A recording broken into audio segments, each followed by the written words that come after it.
Competitiveness, as measured by the World Economic Forum, is the set of institutions, policies, and factors that determine the level of productivity of a country. And this, in turn, sets the level of prosperity that a country can enjoy, that is, the level of income of their citizens. And it also sets the level, the rates of returns of investments of a country. And this is a fundamental driver of growth. So higher competitiveness implies higher growth potential in the medium to long term.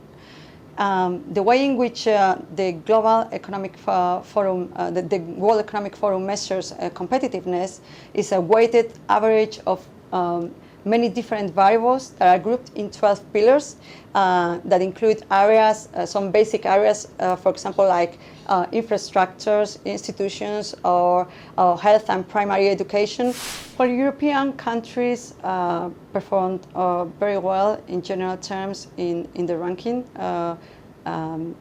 7 out of the 10 top positions are maintained by European countries. Scandinavian countries, Benelux, France, United Kingdom, and Germany are on top positions. And there are some other European countries that are behind Spain, for example, Italy, Portugal, and of course Greece.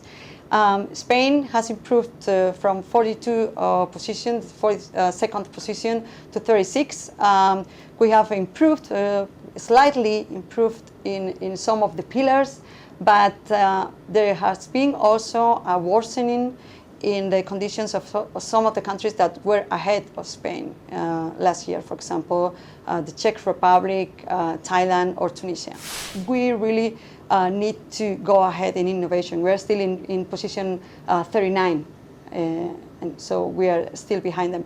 But especially we need to solve very important structural problems in the labor markets. We have positions around 120 or 130 in some variables such as hiring and firing practices, flexibility of wage determination, or the linkages between pay and productivity. We really need to improve this.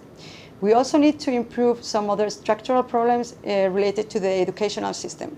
We are very good in Spain at enrollment rates in primary and higher education, but the quality of our educational system remains very low. So we really need to address these structural problems both in the labor markets and in the educational system. In the long term, it all depends on how you spend the money. I mean, a high level of public debt might be good for competitiveness if you invest the money on areas such as education, R&D, or infrastructures.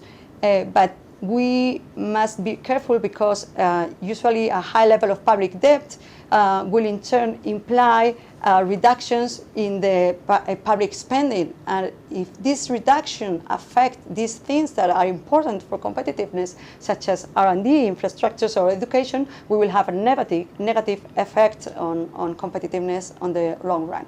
But this is something that we will see in the next years.